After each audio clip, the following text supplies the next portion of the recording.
नमस्कार मंडळी, कशा आहात तुम्ही? मी ठीक आहे आणि आशा करते तुम्ही ठीक असाल. स्वागत आहे तुमचं माझ्या प्रफुल्लताई या चॅनलवर. आज आपण बघणार आहोत गावरान पद्धतीचं भेंडीचं आळण. ते कसं करायचं हे बघूया. तुम्ही आतापर्यंत भेंडीचं सुकी भाजी केली असेल किंवा मसाला भेंडी केली असेल, पण ही वेगळ्या पद्धतीची भाजी आपण बघूया भेंडीची. तर चला.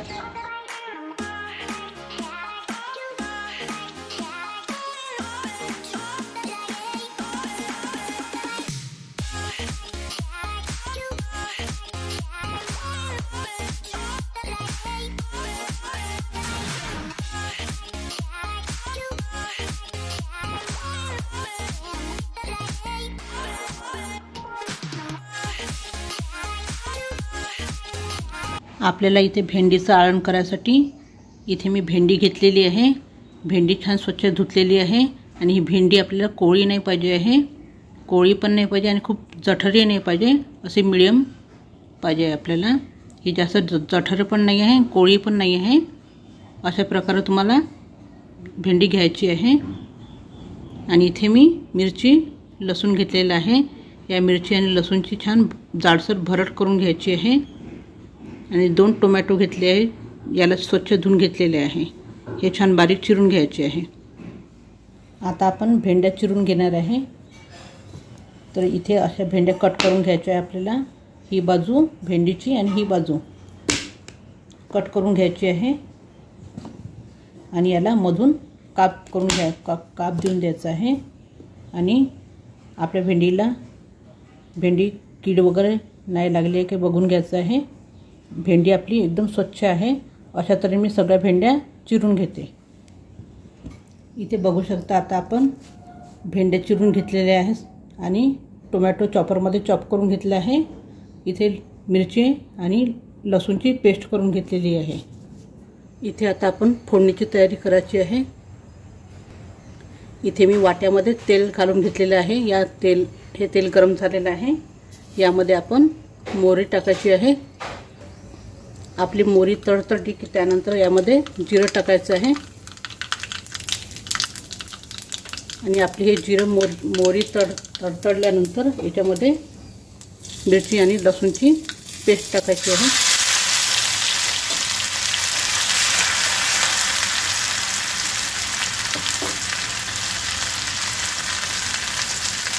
याचा कच्चेपणा जातपर्यंत याला छान होऊ द्यायचं आहे. इथे बघू शकता आपलं छान हे झालेलं आहे गोल्डन सोनेरी रंगाचं. आता याच्यामध्ये आपण मसाले टाकायचे आहे आपल्याला. इथे मी हे मसाले घेतलेले आहे. याच्यामध्ये तिखट, मीठ, हळद, गोडा मसाला आणि धनेपूड टाकलेला आहे. तर हे मसाले याच्यामध्ये टाकून घ्यायचे आहे आपल्याला.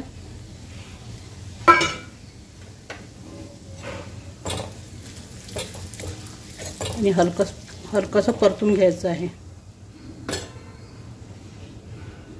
आता यामध्ये आपण आपले हे मसाले परतले आहे हे टोमॅटो टाकून द्यायचे.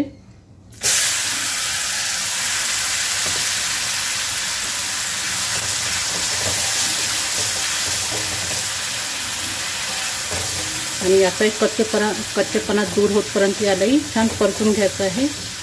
याला शिजू द्यायचं आहे छान. याच्यावर मी हे झाकण ठेवून देते. आता आपण बघूया थोडा वेळ झालेला आहे आपला टोमॅटो शिजला की नाही ते.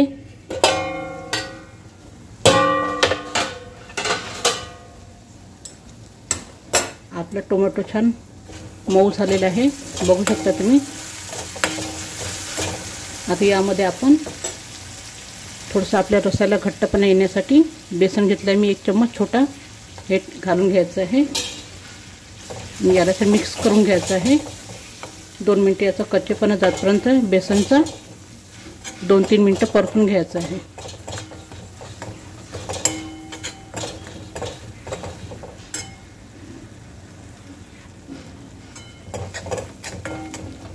आपण छान 2-3 मिनटं परतून घेतली आहे याला. आता यामध्ये आपण किंचित पाणी घालायचं आहे.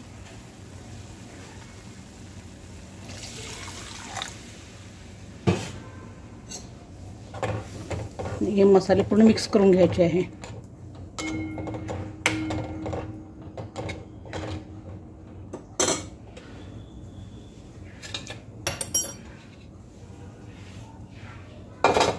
आणि यामध्ये हे भेंड्या टाकून द्यायचे आहे.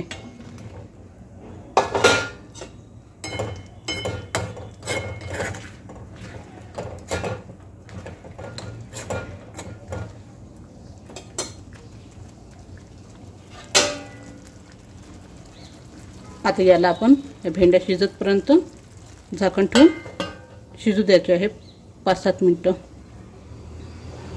मी जाळ गॅस कमी केलेला आहे. इथे आता 5-7 मिनिटं झालेले आहे. आपण कमी गॅसवर आपण ही भेंड्या शिजायला ठेवल्या होत्या. बघूया आपण आता.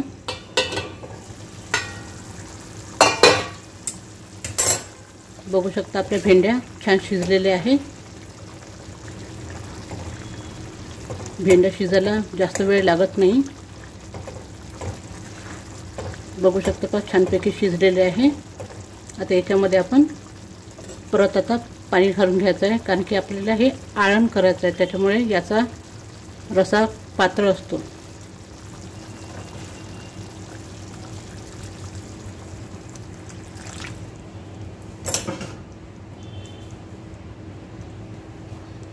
अशा प्रकारे इथे मी पाणी घालून घेतलेलं आहे. आणि आपण पाणी छान असं जास्तच घालायचं आहे. गावरान पद्धतीने असेच बनवतात बिलकुल. याच्यामध्ये कांद्याचा वापर करत नाही. कांदा आणि अद्रकचा, हे बिलकुल मिरची आणि लसूण घालूनच करतात. पण कोणी कोणी कांदाही टाकतात त्याच्यामध्ये. आता आपण याला मोठ्या गॅसवर शिजू देऊया. परत छान उकळी काढून घ्यायची. मी गॅस मोठा करते आणि पुन्हा 5-7 मिनिटं होऊ द्यायचं आहे याला मोठ्या गॅसवर. इथे आता 5-7 मिनिटं झाले आहे. आपण बघूया की आपले आळण शिजलं की नाही ते.